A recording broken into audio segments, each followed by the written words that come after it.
परम कृपाला जी परम कृपाला। श्री गुरु गोबिंद सिंह बिसाला। तारों तरा पर पुन पुन सीसा जी पुन पुन सीसा। बंदों बार बार जगदीशा। जिसमें अमृत ज्ञान है मानक भगत वैराग। श्री गुरु ग्रंथ साहिब उदद बंदों कर अनुराग। एक ओंकारा सतगुरु ते प्रसाद सच होए। वाहिगुरु जी की फतेह विघ्न विनाशन सोए। वाहिगुरु जी की फतेह विघ्न विनाशन सोए। दोहरा शाह निवाज गरुड़ बध्यो सिंगन को तब मार। परम सन्मानयोग धन धन ਸਾਹਿਬ ਸ੍ਰੀ ਗੁਰੂ ਗ੍ਰੰਥ ਸਾਹਿਬ ਜੀ ਦੇ ਪਾਵਨ ਪਵਿੱਤਰ ਹਜ਼ੂਰੀ ਅੰਦਰ ਸੁਭਾਈਮਾਨ ਸਤ ਸੰਗੀ ਜਨੋ ਵਡ ਭਾਗੇ ਹਾਂ ਜੋ ਸੰਧਿਆ ਦੇ ਦੀਵਾਨਾਂ ਵਿੱਚ ਬੈਠ ਕੇ ਰੱਬੀ ਇਲਾਹੀ ਬਾਣੀ ਦਾ ਹਰ ਜਸ ਕੀਰਤਨ ਸਰਵਣ ਕਰ ਰਹੇ ਸਾਂ। ਹੁਣ ਆਓ ਗੁਰਸਿੱਖਾਂ ਦੀ ਖਾਲਸੇ ਦੀ ਉਤਪਤੀ ਦੀ ਕਥਾ ਦੇ ਨਾਲ ਜੁੜਨ ਦਾ ਯਤਨ ਕਰੀਏ। ਕੱਲ ਦੇ ਦੀਵਾਨਾਂ ਵਿੱਚ ਆਪਾਂ ਵਿਚਾਰਿਆ ਸੀ ਲਖਪਤ ਰਾਏ ਦੀ ਅਗਵਾਈ ਦੇ ਵਿੱਚ ਕਾਹਨੂਵਾਲ ਦੇ ਸ਼ੰਭਾਂ ਦੇ ਵਿੱਚ ਸਿੱਖਾਂ ਦਾ ਕਤਲੇਆਮ ਕੀਤਾ ਗਿਆ। ਪੜੋਲ ਦੇ ਇਲਾਕੇ ਵਿੱਚ ਵੀ ਬਹੁਤ ਸਾਰੇ ਸਿੱਖਾਂ ਨੇ ਸ਼ਹਾਦਤ ਦਾ ਜਾਮ ਪੀਤਾ। ਰਾਵੀ ਦੇ ਕੰਢੇ ਦੇ ਉੱਤੇ ਵੀ ਬੜੀ ਭਾਰੀ ਮਾਤਰਾ ਦੇ ਵਿੱਚ ਸਿੱਖ ਸ਼ਹੀਦ ਹੋਏ, ਜਿਨ੍ਹਾਂ ਦੀ ਕੁੱਲ ਮਿਲਾ ਕੇ ਗਿਣਤੀ 7,000 ਤੋਂ ਲੈ ਕੇ 10,000 ਦੀ ਹੈ। 3,000 ਸਿੱਖ ਗ੍ਰਿਫਤਾਰ ਕਰਕੇ ਲਾਹੌਰ ਦੇ ਵਿੱਚ ਤਸੀਹੇ ਦੇ ਕੇ ਸ਼ਹੀਦ ਕੀਤੇ ਗਏ। 3,000 ਦੇ ਕਰੀਬ ਸਿੱਖ ਉਹ ਮਾਲਵੇ ਦੀ ਧਰਤੀ ਤੇ ਜਾਨ ਬਚਾ ਕੇ ਪਹੁੰਚੇ। ਭਾਈ ਰਤਨ ਸਿੰਘ ਜੀ ਕਹਿੰਦੇ ਸ਼ਹਾਦਤ ਪੀਣ ਵਾਲੇ ਸਿੱਖਾਂ ਦੀ ਗਿਣਤੀ ਉਹ ਵੱਖ-ਵੱਖ ਹੈ।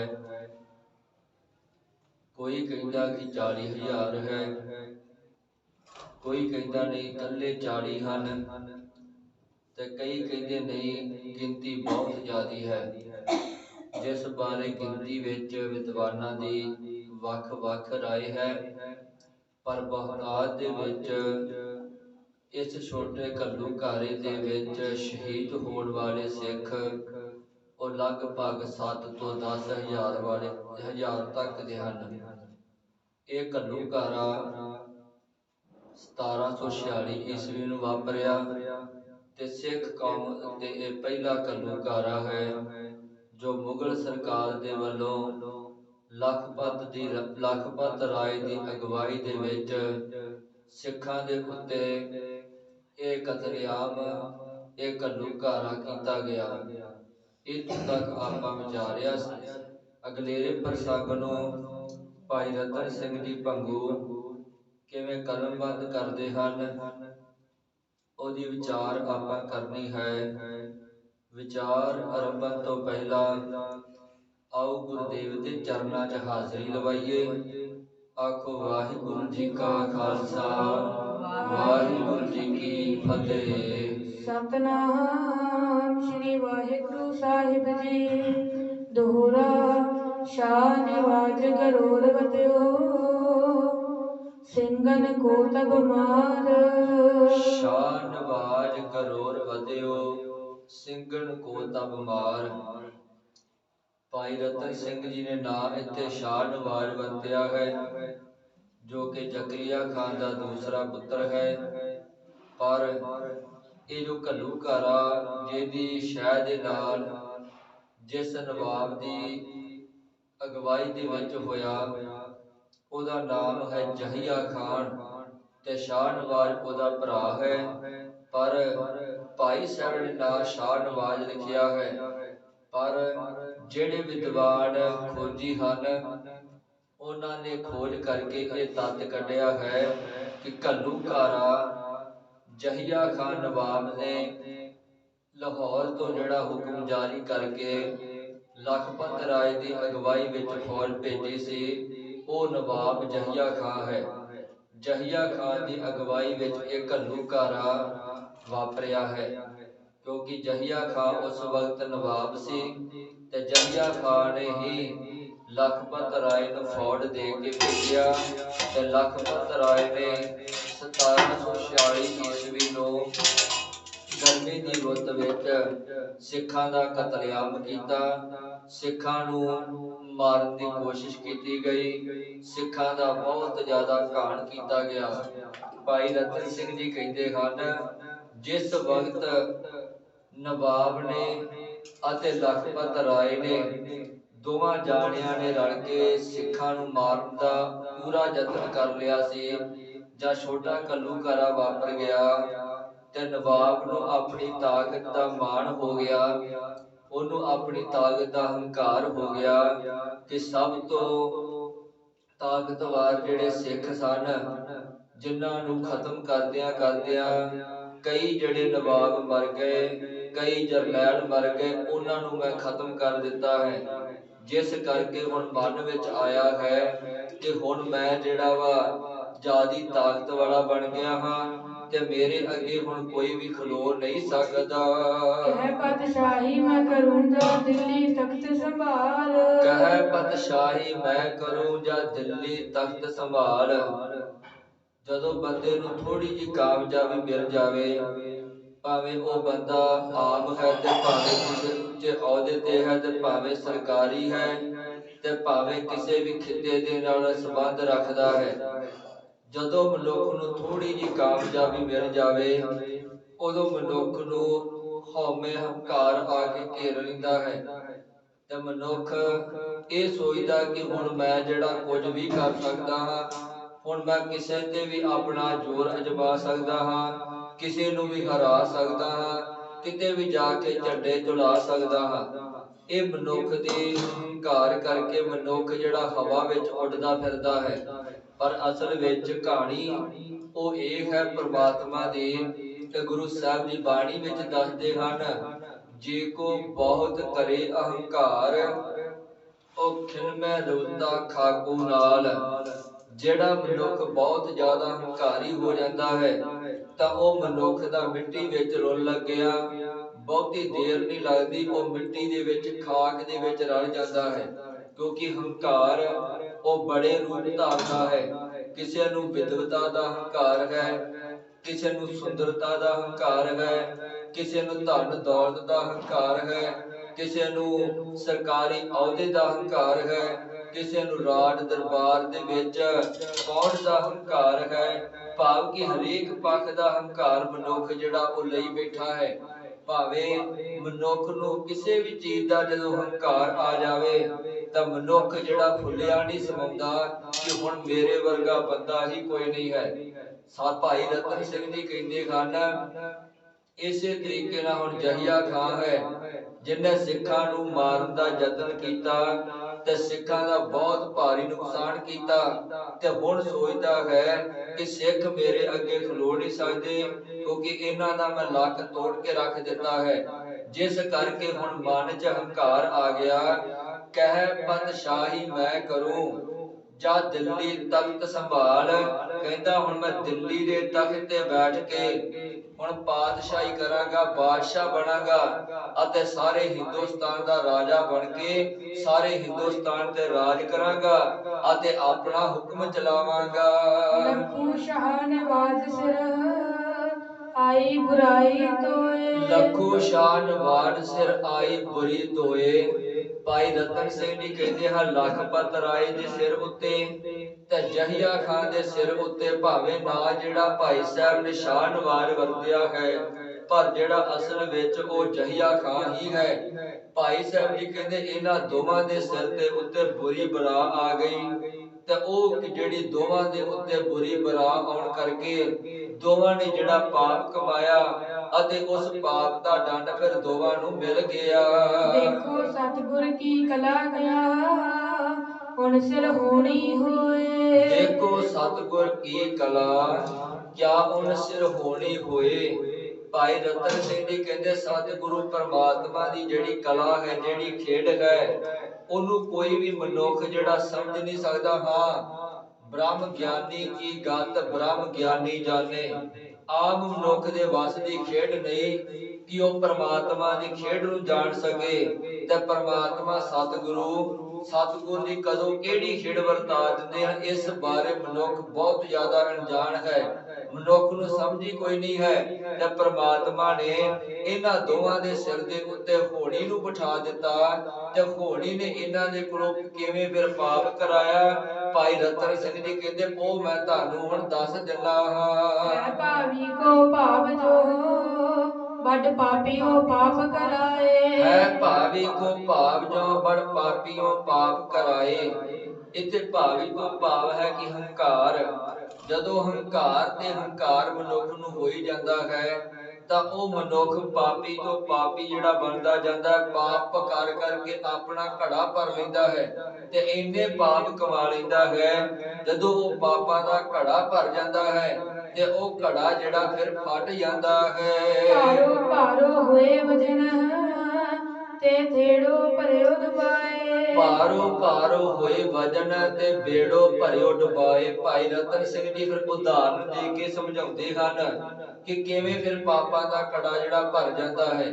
ਭਾਈ ਸਾਹਿਬ ਜੀ ਕਹਿੰਦੇ ਹਨ ਕਿ ਪ੍ਰਮਾਤਮਾ ਦੇ ਵੱਲੋਂ ਹਰੇਕ ਚੀਜ਼ ਦੀ ਸਮਰੱਥਾ ਹੈ ਬਣਾਈ ਗਈ। ਹਰੇਕ ਚੀਜ਼ ਦੀ ਆਪਣੀ ਆਪਣੀ ਸਮਰੱਥਾ ਹੈ। ਉਹਦੀ ਜਿੰਨੀ ਸਮਰੱਥਾ ਉਹ ਓਨਾ ਹੀ ਭਾਰ ਚੁੱਕ ਸਕਦਾ ਹੈ।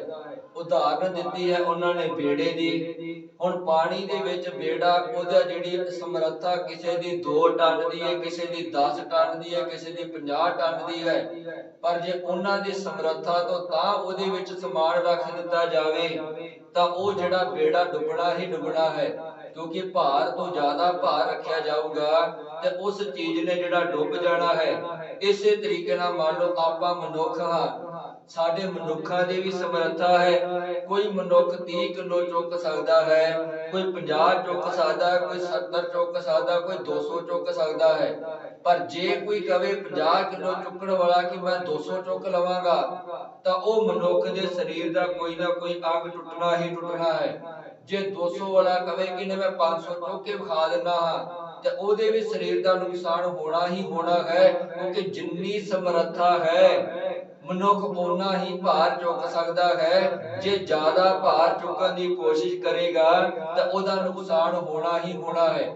ਆਪਾਂ ਕਈ ਵਾਰੀ ਵੇਖਦੇ ਹਾਂ ਕਿ ਮਨੁੱਖ ਜੋ ਆਪਣੇ ਸਮਰੱਥਾ ਤੋਂ ਵੱਧ ਭਾਰ ਚੁੱਕਣ ਦੀ ਕੋਸ਼ਿਸ਼ ਕਰਦਾ ਹੈ ਤਾਂ ਉਹਦੇ ਸਰੀਰ ਤੇ ਕੋਈ ਨਾ ਕੋਈ ਨਾੜ ਚੜ ਜਾਂਦੀ ਹੈ। ਉਹਦੇ ਸਰੀਰ ਦੇ ਅੰਦਰ ਦੀਆਂ ਨਾੜਾਂ ਜਿਹੜੀਆਂ ਵਲ ਖਾ ਜਾਂਦੀਆਂ ਹਨ, ਜਿਹਦੇ ਕਰਕੇ ਉਹਦੇ ਸਰੀਰ ਵਿੱਚ ਜਿਹੜਾ ਨੁਕਸਾਨ ਪੈ ਜਾਂਦਾ ਹੈ। ਭਾਈ ਸਾਹਿਬ ਜੀ ਕਹਿੰਦੇ ਹਨ ਕਿ ਹਰੇਕ ਚੀਜ਼ ਦੀ ਸਮਰੱਥਾ ਹੈ। ਸਮਰੱਥਾ ਤੋਂ ਵੱਧ ਕੋਈ ਭਾਰ ਚੁੱਕੇਗਾ ਉਸ ਚੀਜ਼ ਦਾ ਨੁਕਸਾਨ ਹੋਣਾ ਹੀ ਹੋਣਾ ਹੈ। ਬੇੜੇ ਦੇ ਵਿੱਚ ਸਮਰੱਥਾ ਤੋਂ ਵੱਧ ਸਮਾਨ ਰੱਖਾਂਗੇ ਉਹ ਬੇੜਾ ਡੁੱਬ ਜਾਂਦਾ ਹੈ। ਰੇੜੇ ਦੇ ਉੱਤੇ, ਟਾਂਗੇ ਦੇ ਉੱਤੇ, ਗੱਡੇ ਦੇ ਉੱਤੇ ਸਮਰੱਥਾ ਤੋਂ ਵੱਧ ਸਮਾਨ ਰੱਖਾਂਗੇ, ਉਹ ਸਮਾਨ ਨੇ ਜਿਹੜਾ ਡਿੱਗਣਾ ਹੀ ਡਿੱਗਣਾ ਹੈ। ਭਾਈ ਰਤਨ ਸਿੰਘ ਕਹਿੰਦੇ ਠੀਕ ਇਸੇ ਤਰੀਕੇ ਦੇ ਨਾਲ ਜਦੋਂ ਮਨੁੱਖ ਦੇ ਪਾਪਾਂ ਦਾ ਘੜਾ ਭਰ ਜਾਂਦਾ ਹੈ ਤਾਂ ਉਹ ਜਿਹੜਾ ਪਾਪਾਂ ਦਾ ਘੜਾ ਠੀਕ ਉਦਾਂ ਫੁੱਟ ਜਾਂਦਾ ਹੈ ਜਿਵੇਂ ਬੇੜੇ ਦੇ ਵਿੱਚ ਰੱਖਿਆ ਹੋਇਆ ਸਮਾਨ ਡੁੱਬ ਜਾਂਦਾ ਹੈ। और कहन तिस क्या कहूँ गुण कहनो दियो हटाए। और कहन तिस क्या कहूँ गुण कहनो दियो हटाए। भाई रतन सिंह जी जो इन्हां दोवां ने रल के पाप कमाए ਹਨ ਉਹਦੇ ਬਾਰੇ ਥੋੜਾ ਜਿਹਾ ਜਾਣਨਾ ਪਾਉਂਦੇ ਹਨ ਕਿ ਇਹਨਾਂ ਦੋਵਾਂ ਨੇ ਰਲ ਕੇ ਕਿਵੇਂ ਜਿਹੜਾ ਵਾ ਸਿੱਖਾਂ ਦਾ ਨੁਕਸਾਨ ਕਰਨ ਦਾ ਜਿਹੜਾ ਵਾ ਉਹ ਫੈਸਲਾ ਕੀਤਾ ਸੀ, ਕਿਵੇਂ ਇਹਨਾਂ ਲੋਕਾਂ ਨੇ ਸਿੱਖਾਂ ਦੇ ਉੱਤੇ ਘਾਣ ਕੀਤਾ, ਜ਼ੁਲਮ ਕੀਤਾ। ਉਹਦੇ ਬਾਰੇ ਭਾਈ ਰਤਨ ਸਿੰਘ ਜੀ ਥੋੜੀ ਜਿਹੀ ਸੰਖੇਪ ਰੂਪ ਵਿੱਚ ਗੱਲ ਕਰਦੇ ਹਨ। ਭਾਈ ਰਤਨ ਸਿੰਘ ਜੀ ਕਹਿੰਦੇ ਹਨ ਜਿਸ ਵਕਤ ਲਖਪਤ ਰਾਏ ਨੇ ਜਹੀਆ ਖਾਨ ਦੇ ਦਰਬਾਰ ਦੇ ਵਿੱਚ ਪੱਗ ਰੱਖ ਕੇ ਬੀੜਾ ਚੁੱਕ ਕੇ ਸਹੁੰ ਚੁੱਕੀ ਸੀ ਕਿ ਮੈਂ ਜਿਹੜਾ ਵਾ ਇਸ ਧਰਮ ਨੂੰ ਹੁਣ ਤਬਾਹ ਕਰਕੇ ਰੱਖ ਦਵਾਂਗਾ, ਇਸ ਧਰਮ ਨੂੰ ਮੈਂ ਨਾਮੋ ਨਿਸ਼ਾਨ ਮਿਟਾ ਦਵਾਂਗਾ। ਤੇ ਸਹੁੰ ਚੁੱਕਣ ਤੋਂ ਬਾਅਦ ਇਹਨੇ ਸਭ ਤੋਂ ਪਹਿਲਾ ਕੰਮ ਇਹ ਕੀਤਾ ਸੀ ਔਰ ਕਹਿਣ ਤਿਸ ਕਿਆ ਕਹੂੰ ਗੁਣ ਕਹਿਨੋ ਦਿਓ ਹਟਾਏ। ਇਹਨੇ ਜਿਹੜਾ ਇਹ ਐਲਾਨ ਕਰਵਾ ਦਿੱਤਾ ਸੀ ਲਾਹੌਰ ਦੇ ਵਿੱਚ ਕਿ ਕਿਸੇ ਨੇ ਜਿਹੜਾ ਗੁੜ ਸ਼ਬਦ ਨਹੀਂ ਵਰਤਣਾ, ਕਿਸੇ ਨੇ ਗੁੜ ਜਾਂ ਗੁਰੂ ਸ਼ਬਦ ਨਹੀਂ ਵਰਤਣਾ, ਕਿਉਂਕਿ ਗੁੜ ਕਹਿਣ ਵਿੱਚ ਵੀ ਗੁਰੂ ਸੁਣਦਾ ਹੈ ਤੇ ਗੁਰੂ ਕਹਿਣ ਵਿੱਚ ਵੀ ਗੁਰੂ ਸੁਣਦਾ ਹੈ। ਜਿਸ ਕਰਕੇ ਇਹਨੇ ਸਿੱਖਾਂ ਦੇ ਉੱਤੇ, ਲਾਹੌਰ ਦੇ ਲੋਕਾਂ ਦੇ ਉੱਤੇ ਇਹ ਪਾਬੰਦੀਆਂ ਲਾ ਦਿੱਤੀਆਂ ਸਨ ਕਿ ਗੁੜ ਸ਼ਬਦ ਜਿਹੜਾ ਕਿਸੇ ਨੇ ਨਹੀਂ ਵਰਤਣਾ। ਗੁੜ ਕਹਿਨੇ ਮੈਂ ਗੁਰ ਸੁਣਿਓ ਮਿਠਾਈ ਦਿਓ ਖਾਏ। ਗੁੜ ਕਹਿਨੇ ਮੈਂ ਗੁਰ ਸੁਣਿਓ ਮਿਠਾਈ ਦਿਓ ਅਖਾਏ। ਇਹ ਲਖਪਤ ਰਾਏ ਕਹਿੰਦਾ ਸੀ ਗੁੜ ਕਹਿਣ ਵਿੱਚ ਮੈਨੂੰ ਗੁਰੂ ਸੁਣਾਈ ਦਿੰਦਾ ਹੈ, ਜਿਸ ਕਰਕੇ ਗੁੜ ਸ਼ਬਦ ਨਹੀਂ ਵਰਤਣਾ, ਉਹਦੀ ਜਗ੍ਹਾ ਮਿਠਾਈ ਸ਼ਬਦ ਵਰਤ ਲਵੋ, ਉਹਦੀ ਜਗ੍ਹਾ ਢੇਲੀ ਸ਼ਬਦ ਵਰਤ ਲਵੋ, ਪਰ ਕਿਸੇ ਨੇ ਗੁੜ ਸ਼ਬਦ ਨਹੀਂ ਵਰਤਣਾ। ਤਬ ਲੱਖੂ ਨੇ ਹੋਕਾ ਦਿਵਾਇਓ। ਤਬ ਲੱਖੂ ਨੇ ਹੋਕਾ ਦਿਵਾਇਓ। ਲਖਪਤ ਰਾਏ ਨੇ ਇਹ ਹੋਕਾ ਲਾਹੌਰ ਦੇ ਵਿੱਚ ਦਿਵਾਇਆ ਸੀ। ਨਾਨਕ ਕੋ ਨਾਨੂ ਕਹਿਵਾਇਓ। ਨਾਨਕ ਕੋ ਨਾਨੂ ਕਹਿਵਾਇਓ। ਭਾਈ ਰਤਨ ਸਿੰਘ ਜੀ ਕਹਿੰਦੇ ਗੁਰੂ ਨਾਨਕ ਪਾਤਸ਼ਾਹ ਜੀ ਨੂੰ ਇਹਨੇ ਇਹ ਹੋਕਾ ਦਵਾ ਦਿੱਤਾ ਸੀ ਕਿ ਕਿਸੇ ਨੇ ਗੁਰੂ ਨਾਨਕ ਸ਼ਬਦ ਨਹੀਂ ਵਰਤਣਾ, ਨਾਨਕ ਦੀ ਜਗ੍ਹਾ ਨਾਨੂ ਸ਼ਬਦ ਵਰਤ ਲਵੋ ਉਹ ਚੱਲੇਗਾ, ਪਰ ਜੇ ਨਾਨੂ ਤੋਂ ਜਿਹੜਾ ਕਿਸੇ ਨਾਨਕ ਸ਼ਬਦ ਵਰਤਿਆ ਤੇ ਉਹਨੂੰ ਵੀ ਜਿਹੜਾ ਸਜ਼ਾ ਦਿੱਤੀ ਜਾਵੇਗੀ। ਨਾਨਕ ਬਾਣੀ ਸੁਨੇ ਸੁਜੋ ਕਾਨ। ਨਾਨਕ ਬਾਣੀ ਸੁਨੇ ਸੁਜੋ ਕਾਨ। ਜੇ ਮੈਨੂੰ ਨਾਨਕ ਦੀ ਬਾਣੀ ਮੈਨੂੰ ਕੰਨਾਂ ਦੇ ਵਿੱਚ ਸੁਣ ਗਈ ਕਿ ਕਿਸੇ ਫਲਾਣੇ ਬੰਦੇ ਨੇ ਭਾਵੇਂ ਹਿੰਦੂ ਹੈ ਤੇ ਭਾਵੇਂ ਮੁਸਲਮਾਨ ਹੈ ਤੇ ਭਾਵੇਂ ਕੋਈ ਗੈਰ ਸਿੱਖ ਹੈ, ਜੇ ਕਿਸੇ ਨੇ ਗੁਰੂ ਨਾਨਕ ਦੀ ਬਾਣੀ ਨੂੰ ਪੜ੍ਹਿਆ ਤੇ ਮੇਰੇ ਕੰਨਾਂ ਦੇ ਵਿੱਚ ਉਹ ਆਵਾਜ਼ ਸੁਣਾਈ ਦਿੱਤੀ, ਤਾਂ ਕਰਾਵੋ ਮੁਸਲਮਾਨ। ਤਾਹੂ ਕਰਾਵੋ ਮੁਸਲਮਾਨ, ਮੈਂ ਉਹਨੂੰ ਮੁਸਲਮਾਨ ਬਣਾ ਦਵਾਂਗਾ। ਤੇ ਜੇ ਮੁਸਲਮਾਨ ਨਾ ਬਣਨ ਵਾਸਤੇ ਉਹ ਤਿਆਰ ਹੋਇਆ ਤੇ ਉਹਨੂੰ ਮੈਂ ਮਾਰ ਦਵਾਂਗਾ। ਗ੍ਰੰਥ ਬੋਲੀ ਹੱਥ ਆਵਹਿ ਵਾਹੇ। ਗ੍ਰੰਥ ਬੋਲੀ ਹੱਥ ਆਵੇ ਵਾਹੇ। ਪੋਲੀ ਤੋਂ ਭਾਵ ਇੱਥੇ ਹੈ ਕਿ ਪੋਥੀ, ਤੇ ਗ੍ਰੰਥ ਤੋਂ ਭਾਵ ਆਪਾਂ ਸਾਰੇ ਜਾਣਦੇ ਹਾਂ ਕਿ ਗ੍ਰੰਥ। ਭਾਈ ਰਤਨ ਸਿੰਘ ਜੀ ਕਹਿੰਦੇ ਇਸ ਲਖਪਤ ਦੇ ਰਾਏ ਦੇ ਹੱਥ ਕੋਈ ਗ੍ਰੰਥ ਆਉਂਦਾ ਹੈ, ਕੋਈ ਪੋਥੀ ਆਉਂਦੀ ਹੈ ਜਾਂ ਕਿਸੇ ਵੀ ਪ੍ਰਕਾਰ ਦਾ ਧਾਰਮਿਕ ਲਿਟਰੇਚਰ ਆਉਂਦਾ ਹੈ, ਇਹ ਉਹਨੂੰ ਫੜ ਕੇ ਦਰਿਆ ਦੇ ਵਿੱਚ ਵਹਾ ਦਿੰਦਾ ਹੈ। ਮਦ ਦਰਿਆਏ ਡੁਬਾਵੇ ਤਾਹੇ। ਮਦ ਦਰਿਆਏ ਡੁਬਾਵੇ ਤਾਹੇ। ਇਹ ਦਰਿਆ ਦੇ ਮੱਧ ਦੇ ਵਿੱਚ ਸੁੱਟ ਕੇ ਉਹਨਾਂ ਨੂੰ ਗਾਲ ਦਿੰਦਾ, ਉਹਨਾਂ ਨੂੰ ਡੁਬੋ ਦਿੰਦਾ ਹੈ। ਕਹਿ ਮੈਂ ਨਾਨਕ ਪੰਥ ਮਿਟਾਇਓ। ਕਹਿ ਮੈਂ ਨਾਨਕ ਪੰਥ ਮਿਟਾਵੂੰ। ਤੇ ਇਹ ਐਲਾਨ ਕੀਤਾ ਹੋਇਆ ਹੈ ਕਿ ਮੈਂ ਨਾਨਕ ਦਾ ਚਲਾਇਆ ਹੋਇਆ ਪੰਥ, ਜਿਹਨੂੰ ਖਾਲਸਾ ਪੰਥ ਕਿਹਾ ਜਾਂਦਾ ਹੈ, ਉਹਨੂੰ ਮਿਟਾ ਦਵਾਂਗਾ, ਉਹਦਾ ਨਾਮੋ ਨਿਸ਼ਾਨ ਮਿਟਾ ਦਵਾਂਗਾ।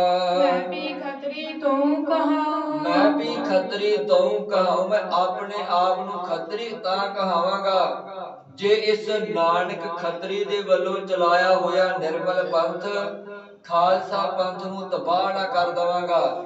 ਜੇ ਮੈਂ ਇਸ ਖਾਲਸੇ ਪੰਥ ਨੂੰ ਤਬਾਹ ਨਾ ਕਰ ਸਕਿਆ ਤੇ ਮੈਂ ਆਪਣੇ ਆਪ ਨੂੰ ਖੱਤਰੀ ਨਹੀਂ ਕਹਾਵਾਂਗਾ। ਖੱਤਰੀ ਮੈਂ ਉਦੋਂ ਕਹਾਵਾਂਗਾ ਜਦੋਂ ਇਹਨਾਂ ਦਾ ਨਾਮੋ ਨਿਸ਼ਾਨ ਮਿਟਾ ਕੇ ਰੱਖ ਦਵਾਂਗਾ। ਗੋਰਾ ਜਬੈ ਜਗਤ ਮੈਂ ਜੋ ਭਈ ਸੁਨੋ ਬਾਤ ਦਰਗਾਹੇ। ਜਬੈ ਜਗਤ ਮੈਂ ਜੋ ਭਈ ਸੁਣੀ ਬਾਤ ਦਰਗਾਹ।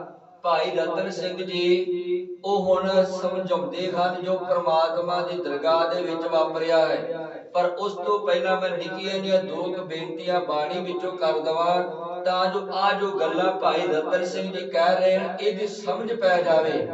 ਕਿਉਂਕਿ ਪਹਿਲੀ ਤੇ ਗੱਲ ਬਾਣੀ ਦੇ ਵਿੱਚ ਜੋ ਆ ਭਾਈ ਸਾਹਿਬ ਜੀ ਕਹਿ ਰਹੇ ਹਨ ਇਹਨਾਂ ਦੀ ਆਪ ਦੀ ਕਲਪਨਾ, ਆਪ ਦਾ ਢੰਗ ਤਰੀਕਾ ਹੈ ਸਮਝਾਉਣ ਦਾ। ਤੇ ਭਾਈ ਗੁਰੂ ਗ੍ਰੰਥ ਸਾਹਿਬ ਜੀ ਦੀ ਬਾਣੀ ਵਿੱਚ ਇੱਕ ਬਚਨ ਆਉਂਦਾ ਹੈ, ਪਰਮਾਤਮਾ ਦਾ ਅਸੂਲ ਹੈ ਬਿਓ ਪੋਸ਼ਣਾ ਮਸਲਤ ਧਰੈ, ਜੋ ਕਿਛ ਕਰੈ ਸੋ ਆਪੇ ਕਰੈ। ਪਰਮਾਤਮਾ ਨੂੰ ਜਦੋਂ ਵੀ ਉਹਨੂੰ ਕੋਈ ਖੇਡ ਰਚਣੀ ਹੁੰਦੀ ਹੈ ਜਾਂ ਕਿਸੇ ਖੇਡ ਨੂੰ ਸਮਾਪਤ ਕਰਨਾ ਹੁੰਦਾ ਹੈ, ਕਦੀ ਪਰਮਾਤਮਾ ਨੇ ਕਿਸੇ ਦੀ ਸਲਾਹ ਨਹੀਂ ਲਈ ਤੇ ਨਾ ਹੀ ਉਹਨੂੰ ਲੈਣ ਦੀ ਲੋੜ ਪੈਂਦੀ ਹੈ, ਕਿਉਂਕਿ ਇਹ ਇੱਕ ਓੰਕਾਰ ਪਰਮਾਤਮਾ ਹੈ, ਇੱਕ ਹੀ। ਨਾ ਉਹਨੇ ਕਦੀ ਦਰਬਾਰ ਸਜਾਇਆ, ਨਾ ਕਦੀ ਉਹਨੇ ਮੀਟਿੰਗਾਂ ਕੀਤੀਆਂ, ਨਾ ਉਹਨੂੰ ਮਤੇ ਪਾਉਣ ਦੀ ਲੋੜ ਹੈ, ਨਾ ਕਿ ਉਹਨੂੰ ਸਲਾਹ ਮਸ਼ਵਰਾ ਕਰਨ ਦੀ ਲੋੜ ਹੈ। ਉਹ ਬਸ ਆਪਣੀ ਨਿਆਰੀ ਖੇਡ ਨੂੰ ਆਪ ਰਚਦਾ ਹੈ, ਆਪ ਸਮੇਟ ਦਿੰਦਾ ਹੈ, ਜਿਹਦੇ ਕਰਕੇ ਗੁਰੂ ਸਾਹਿਬ ਜੀ ਕਹਿੰਦੇ ਬਿਓ ਪੋਸ਼ਣਾ ਮਸਲਤ ਧਰੈ, ਜੋ ਕਿਛ ਕਰੈ ਸੋ ਆਪੇ ਕਰੇ। ਉਹ ਆਪਣੇ ਆਪ ਹੀ ਕਰਦਾ ਹੈ। ਪਰ ਸੰਸਾਰ ਦੇ ਵਿੱਚ ਕੁਝ ਗੱਲਾਂ ਇਦਾਂ ਦੀਆਂ ਪ੍ਰਚਲਿਤ ਹਨ ਜਿਨ੍ਹਾਂ ਨੂੰ ਗੁਰੂ ਸਾਹਿਬ ਜੀ ਨੇ ਸਮਝਾਉਣ ਵਾਸਤੇ ਉਹਨਾਂ ਗੱਲਾਂ ਨੂੰ ਵੀ ਬਾਣੀ ਵਿੱਚ ਲਿਆ ਹੈ। ਪਰ ਉਹਦਾ ਮਤਲਬ ਇਹ ਨਹੀਂ ਕਿ ਗੁਰੂ ਸਾਹਿਬ ਜੀ ਆਪਣੀ ਗੱਲ ਨੂੰ ਆਪ ਹੀ ਕੱਟ ਰਹੇ ਹਨ, ਕਿਉਂਕਿ ਗੁਰੂ ਸਾਹਿਬ ਜੀ ਨੇ ਜੋ ਚੀਜ਼ਾਂ ਸੰਸਾਰ ਵਿੱਚ ਪ੍ਰਚਲਿਤ ਹਨ ਉਹਨਾਂ ਚੀਜ਼ਾਂ ਨੂੰ ਲੈ ਕੇ ਜਿਹੜਾ ਮਨੁੱਖ ਨੂੰ ਸਮਝਾਇਆ ਹੈ ਕਿ ਤਾਂ ਜੋ ਮਨੁੱਖ ਨੂੰ ਜਿਹੜੀ ਗੱਲ ਸਮਝ ਆ ਜਾਵੇ ਅਤੇ ਉਹ ਇਸ ਪ੍ਰਮਾਤਮਾ ਜੋ ਇੱਕ ਪ੍ਰਮਾਤਮਾ ਹੈ ਉਹਦੇ ਨਾਲ ਜੁੜ ਕੇ ਆਪਣੇ ਜੀਵਨ ਨੂੰ ਸਫਲਾ ਕਰ ਲਵੇ। ਜਿਵੇਂ ਕਿ ਇੱਕ ਬਚਨ ਆਉਂਦਾ ਹੈ ਬਾਣੀ ਦੇ ਵਿੱਚ, ਹੁਣ ਸਤਿਗੁਰੂ ਗੁਰੂ ਗ੍ਰੰਥ ਸਾਹਿਬ ਜੀ ਦੀ ਬਾਣੀ ਵਿੱਚ ਆਉਂਦਾ ਹੈ 42 ਲੱਖ ਜੀ ਜਲ ਮੈਂ ਹੋਤੇ। ਕਹਿੰਦੇ ਹਨ ਕਿ 42 ਲੱਖ ਜੀ ਜਿਹੜੇ 84 ਲੱਖ ਜੂਨਾਂ ਮੰਨੀਆਂ ਹਨ, ਤਾਂ ਗੁਰੂ ਗ੍ਰੰਥ ਸਾਹਿਬ ਜੀ ਦੀ ਬਾਣੀ ਵਿੱਚ ਵੀ ਆਪਾਂ ਉਦੋਂ ਵੀ ਵਿਚਾਰਿਆ ਸੀ ਕਿ 42 ਲੱਖ ਜਿਹੜੀਆਂ ਜੂਨਾਂ ਹਨ ਉਹ ਪਾਣੀ ਦੇ ਵਿੱਚ ਹੈ। ਗੁਰੂ ਗ੍ਰੰਥ ਸਾਹਿਬ ਜੀ ਦੀ ਬਾਣੀ ਵਿੱਚ ਇਹ ਬਚਨ ਆਉਂਦਾ ਹੈ। ਪਰ ਜਦੋਂ ਸਾਰਾ ਸ਼ਬਦ ਇਹਨੂੰ ਪੜੋਗੇ, ਇਹ ਸਾਰੇ ਸ਼ਬਦ ਦਾ ਜਿਹੜਾ ਵਾ ਨਿਚੋੜ ਜਿਹੜਾ ਨਿਕਲੂਗਾ ਉਹ ਸਤਿਗੁਰੂ ਜੀ ਨੇ ਜਿਹੜਾ ਵਾ ਪਵਿੱਤਰ ਤੇ ਅਪਵਿੱਤਰਤਾ ਦੇ ਵਿੱਚ ਇਹ ਜਿਹੜਾ ਸ਼ਬਦ ਜਿਹੜਾ ਲਿਖਿਆ ਹੋਇਆ ਹੈ। ਕਿਉਂਕਿ ਉਦੋਂ ਇਹ ਗੱਲ ਪ੍ਰਚਲਿਤ ਸੀ ਕਿ 42 ਲੱਖ ਜੂਨਾਂ ਜਿਹੜੀਆਂ ਹਨ ਉਹ ਪਾਣੀ ਵਿੱਚ ਹੈ। ਤਾਂ ਗੁਰੂ ਸਾਹਿਬ ਜੀ ਕਹਿੰਦੇ ਹਨ ਇਹ ਭਗਤ ਸਾਹਿਬਾਨ ਦਾ ਸ਼ਬਦ ਹੈ, ਕਿਉਂਕਿ ਉਹਨਾਂ ਦੀ ਮਨੌਤ ਸੀ ਕਿ ਪਾਣੀ ਦੇ ਨਾਲ ਜੇ ਮੂਰਤੀ ਨੂੰ ਸੁੱਚਾ ਕੀਤਾ ਜਾਵੇ ਤਾਂ ਜਿਹੜਾ ਮੂਰਤੀ ਪਵਿੱਤਰ ਹੋ ਜਾਂਦੀ ਹੈ ਉਹਦੀ ਪੂਜਾ ਤਾਂ ਕੀਤੀ ਜਾਂਦੀ ਹੈ।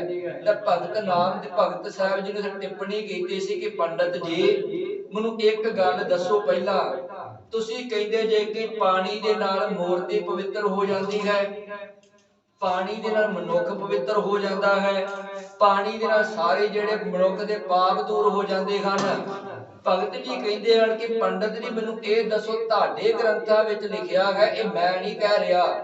ਭਗਤ ਜੀ ਕਹਿੰਦੇ ਤੁਹਾਡੇ ਗ੍ਰੰਥਾਂ ਵਿੱਚ ਲਿਖਿਆ ਵਾ ਕਿ 42 ਲੱਖ ਜੂਨਾਂ ਜਿਹੜੀਆਂ ਪਾਣੀ ਵਿੱਚ ਹੁੰਦੀਆਂ ਹਨ, ਤੇ ਜੇ 42 ਲੱਖ ਜੂਨਾਂ ਪਾਣੀ ਵਿੱਚ ਹੁੰਦੀਆਂ ਹਨ ਤੇ ਫਿਰ ਉਸ ਪਾਣੀ ਦੇ ਵਿੱਚ ਉਹ ਸਾਰਾ ਉਹ ਕੁਦਰਤੀ ਚੀਜ਼ਾਂ ਕਰਦੀਆਂ ਹਨ ਜਿਨ੍ਹਾਂ ਨੂੰ ਆਪਾਂ ਜੰਗਲ ਪਾਣੀ ਕਹਿੰਦੇ ਆ ਪੰਜਾਬੀ ਦੇ ਵਿੱਚ।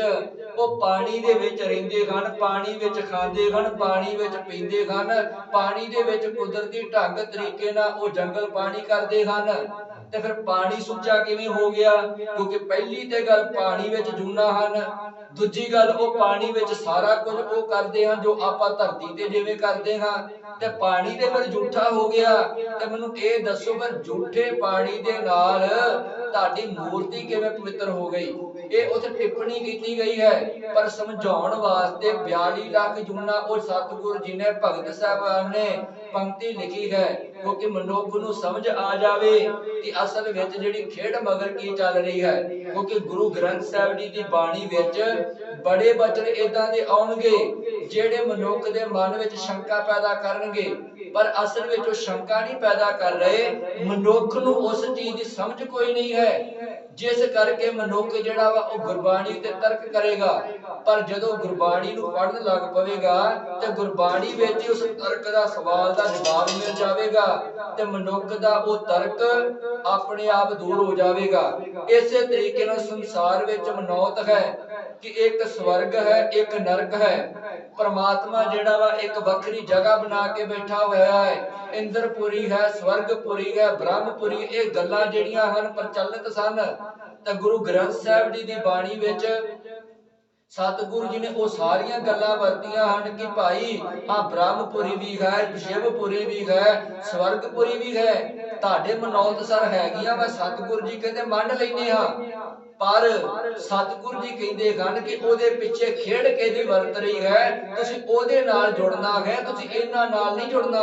ਕਿਉਂਕਿ ਉਹਨਾਂ ਤਰੀਕਿਆਂ ਨੂੰ ਸਮਝਾਉਣ ਵਾਸਤੇ ਸਤਿਗੁਰੂ ਜੀ ਨੇ ਇਹ ਸ਼ਬਦ ਬਾਣੀ ਵਿੱਚ ਵਰਤੇ ਹਨ। ਤੇ ਇਸੇ ਤਰੀਕੇ ਨਾਲ ਭਾਈ ਰਤਨ ਸਿੰਘ ਜੀ ਪਰਮਾਤਮਾ ਦੀ ਦਰਗਾਹ ਦੀ ਗੱਲ ਕਰਨ ਲੱਗੇ ਹਨ, ਤਾਂ ਜੋ ਮਨੁੱਖ ਨੂੰ ਗੱਲ ਦੀ ਸਮਝ ਆ ਜਾਵੇ ਤੇ ਭਾਈ ਰਤਨ ਸਿੰਘ ਆਪਣੇ ਢੰਗ ਤਰੀਕੇ ਨਾਲ ਉਸ ਗੱਲ ਨੂੰ ਪੇਸ਼ ਕਰਦੇ ਹਨ।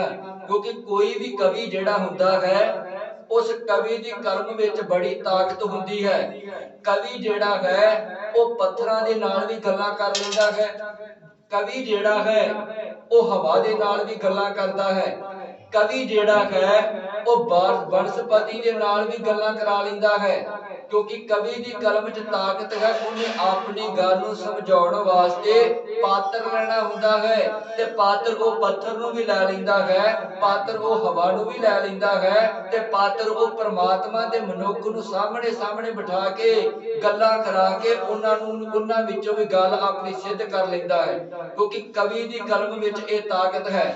ਹੁਣ ਜਿਵੇਂ ਇੱਕ ਬਚਨ ਬਾਣੀ ਦੇ ਵਿੱਚ ਆਉਂਦਾ ਹੈ, ਹੁਣ ਬਚਨ ਉਹ ਭਗਤ ਨਾਮਦੇਵ ਜੀ ਦਾ ਹੈ, ਪਰ ਜਦੋਂ ਉਸ ਬਚਨ ਨੂੰ ਆਪਾਂ ਪੜਾਂਗੇ ਮਹਿਸੂਸ ਇਦਾਂ ਹੋਵੇਗਾ ਕਿ ਇਹ ਬਚਨ ਪ੍ਰਮਾਤਮਾ ਆਪਣੇ ਵੱਲੋਂ ਕਹਿ ਰਿਹਾ ਹੈ। ਹਾਲਾਂਕਿ ਉਹ ਬਚਨ ਲਿਖਣ ਵਾਲਾ ਭਗਤ ਨਾਮਦੇਵ ਜੀ ਹੈ, ਪਰ ਉਸ ਬਚਨ ਨੂੰ ਜਦੋਂ ਆਪਾਂ ਇਹ ਸੁਰਤ ਜੋੜ ਕੇ ਵੇਖਾਂਗੇ ਤੇ ਉਹ ਬਚਨ ਦੀ ਜਿਹੜੀ ਆਵਾਜ਼ ਉਹ ਪ੍ਰਮਾਤਮਾ ਦੀ ਦਰਗਾਹ ਵੱਲੋਂ ਆ ਰਹੀ ਹੈ, ਭਗਤ ਨਾਮਦੇਵ ਜੀ ਵੱਲੋਂ ਨਹੀਂ ਆ ਰਹੀ। ਕਿਉਂਕਿ ਪਰ ਲਿਖਣ ਭਗਤ ਨਾਮਦੇਵ ਜੀ ਦੇ ਹਨ, ਕਿਉਂਕਿ ਭਗਤ ਨਾਮਦੇਵ ਜੀ ਦੀ ਕਲਮ ਵਿੱਚ ਤਾਕਤ ਹੈ, ਉਹ ਪ੍ਰਮਾਤਮਾ ਦੀ ਗੱਲ ਨੂੰ ਆਪਣੇ ਵੱਲੋਂ ਕਰ ਰਹੇ ਹਨ। ਜਿਵੇਂ ਬਚਨ ਆਉਂਦਾ ਹੈ ਭਗਤ ਨਾਮਦੇਵ, ਮੇਰੀ ਬਾਂਦੀ ਭਗਤ ਛਡਾਵੇ, ਬਾਂਦੀ ਭਗਤ ਨਾ ਛੂਟੇ ਹੋਏ। ਹੁਣ ਭਗਤ ਨਾਮਦੇਵ ਜੀ ਲਿਖ ਰਹੇ ਹਨ, ਪਰ ਆਵਾਜ਼ ਪਿੱਛੋਂ ਪ੍ਰਮਾਤਮਾ ਦੀ ਆ ਰਹੀ, ਮੇਰੀ ਬਾਂਦੀ ਭਗਤ ਛਡਾਵੇ। ਕਿਉਂਕਿ ਹੁਣ ਪ੍ਰਮਾਤਮਾ ਦੀ ਬੱਜੀ ਹੋਈ ਭਗਤ ਛਡਾ ਰਿਹਾ ਹੈ। ਤੇ ਜੇ ਭਗਤ ਨਾਮਦੇਵ ਜੀ ਕਹਿ ਰਹੇ ਹੁੰਦੇ ਤੇ ਭਗਤ ਨਾਮਦੇਵ ਨੇ ਆਪਣੇ ਢੰਗ ਤਰੀਕੇ ਨਾਲ ਜਿਹੜਾ ਵਾ ਆਪਣਾ ਨਾਮ ਪਹਿਲਾਂ ਲੈਣਾ ਸੀ। ਕਿਉਂਕਿ ਹੁਣ ਗੱਲ ਜਿਹੜੀ ਸਮਝਾਉਣ ਵਾਸਤੇ ਭਗਤ ਨਾਮਦੇਵ ਜੀ ਨੇ ਕਲਮ ਦੀ ਤਾਕਤ ਨਾਲ ਪ੍ਰਮਾਤਮਾ ਤੋਂ ਗੱਲਾਂ ਕਰਾ ਰਹੇ ਹਨ ਕਿ ਪ੍ਰਮਾਤਮਾ ਦੀ ਖੇਡ ਅਸਲ ਵਿੱਚ ਆ ਹੈ। ਭਗਤ ਨਾਮਦੇਵ ਜੀ ਕਹਿੰਦੇ ਮੇਰੀ ਬਾਂਦੀ ਭਗਤ ਛਡਾਵੇ, ਬਾਂਦੀ ਭਗਤ ਨਾ ਛੂਟੇ ਮੋਹੇ। ਪ੍ਰਮਾਤਮਾ ਦੀ ਇਹ ਆਵਾਜ਼ ਹੈ ਕਿ ਮੇਰੇ ਮੋਹ ਦੀਆਂ ਬੱਜੀਆਂ ਹੋਈਆਂ ਜੰਜੀਰਾਂ ਉਹ ਭਗਤ ਜਿਹੜਾ ਭਗਤੀ ਕਰ ਕਰਕੇ ਛਡਾ ਲੈਂਦਾ ਹੈ, ਉਹਨਾਂ ਜੰਜੀਰਾਂ ਵਿੱਚੋਂ ਉਸ ਮਾਇਆ ਦੇ ਮੋਹ ਵਿੱਚੋਂ ਬਚ ਜਾਂਦਾ ਹੈ। ਪਰ ਜਿਹੜਾ ਭਗਤ ਮੈਨੂੰ ਪ੍ਰੇਮ ਦੀਆਂ ਮੋਹ ਦੀਆਂ ਪ੍ਰੇਮ ਦੀਆਂ ਜੰਜੀਰਾਂ ਵਿੱਚ ਬੰਨ੍ਹ ਲੈਂਦਾ ਹੈ, ਪ੍ਰਮਾਤਮਾ ਕਹਿੰਦਾ ਉਹ ਜੰਜੀਰਾਂ ਮੇਰੇ ਤੋਂ ਨਹੀਂ ਛੁੱਟ ਸਕਦੀਆਂ। ਮੇਰੀ ਬਾਂਦੀ ਭਗਤ ਛਡਾਵੇ, ਬਾਂਦੇ ਭਗਤ ਨਾ ਛੂਟੇ ਮੋਹ, ਉਹ ਮੈਂ ਨਹੀਂ ਛਡਾ ਸਕਦਾ, ਪ੍ਰਮਾਤਮਾ ਜੀ ਕਹਿੰਦੇ ਹਨ। ਤੇ ਭਗਤ ਨਾਮਦੇਵ ਜੀ ਇਹ ਸ਼ਬਦ ਕਹਿ ਰਹੇ ਹਨ, ਪਰ ਕਹਿ ਕਿਹੜੇ ਵੱਲੋਂ ਰਹੇ ਹਨ? ਪ੍ਰਮਾਤਮਾ ਦੇ ਵੱਲੋਂ। ਕਿਉਂਕਿ ਪ੍ਰਮਾਤਮਾ ਦੇ ਕੋਲੋਂ ਆਪਣੀ ਕਲਮ ਦੇ ਨਾਲ ਭਗਤ ਨਾਮਦੇਵ ਜੀ ਗੱਲਾਂ ਕਰਵਾ ਰਹੇ ਹਨ। ਇਸ ਤਰੀਕੇ ਨਾਲ ਬੜੇ ਬਚਨ ਬਾਣੀ ਵਿੱਚ ਆਉਣਗੇ। ਤੇ ਭਾਈ ਰਤਨ ਸਿੰਘ ਜੀ ਭੰਗੂ ਹੁਣ ਜੋ ਗੱਲ ਕਹਿਣੀ ਚਾਹੁੰਦੇ ਹਨ, ਉਹਨੂੰ ਆਪਣੀ ਕਲਮ ਦੀ ਤਾਕਤ ਦੇ ਨਾਲ ਪਰਮਾਤਮਾ ਦੀ ਦਰਗਾਹ ਦਾ ਇੱਕ ਚਿੱਤਰਨ ਚਿਤਰਿਆ ਹੋਇਆ ਹੈ। ਜਿਸ ਵਿੱਚ ਇੱਕ ਬੰਨੇ ਪ੍ਰਮਾਤਮਾ ਨੂੰ ਬਿਠਾਇਆ ਗਿਆ, ਇੱਕ ਬੰਨੇ ਪ੍ਰਮਾਤਮਾ ਦੇ ਦਰਬਾਰੀਆਂ ਨੂੰ ਬਿਠਾਇਆ ਗਿਆ ਤੇ ਦੋਵਾਂ ਜਾਣਿਆਂ ਨੂੰ ਬਿਠਾ ਕੇ ਆਪਣੀ ਕਲਮ ਦੀ ਤਾਕਤ ਦੇ ਨਾਲ ਦੋਵਾਂ ਦੇ ਵੱਲੋਂ ਗੱਲਾਂ ਕਰਵਾਈਆਂ ਹਨ। ਹੁਣ ਉਹ ਗੱਲਾਂ ਕਿਹੜੀਆਂ ਕਿਹੜੀਆਂ ਕਰਵਾਈਆਂ ਵਾ ਉਹ ਆਪਾਂ ਕੱਲ ਨੂੰ ਵਿਚਾਰਾਂਗੇ। ਸਤਿਗੁਰੂ ਜੀ ਕਿਰਪਾ ਕਰਨ। ਇੰਨੀਆਂ ਬੇਨਤੀਆਂ ਪ੍ਰਵਾਨ ਕਰਨੀਆਂ, ਵਿਚਾਰਾਂ ਕਰਦਿਆਂ ਬੇਅੰਤ ਗਲਤੀਆਂ ਹੋਈਆਂ ਨੇ। ਗੁਰੂ ਅਤੇ ਸੰਗਤ ਬਖਸ਼ਣਹਾਰ ਹੈ। ਵਾਹਿਗੁਰੂ ਜੀ ਕਾ ਖਾਲਸਾ, ਵਾਹਿਗੁਰੂ ਜੀ ਕੀ ਫਤਿਹ। ਵਿਸਰਨਾ ਹੀ ਦਾਤਾਰ, ਵਿਸਰਨਾ ਹੀ ਦਾਤਾਰ।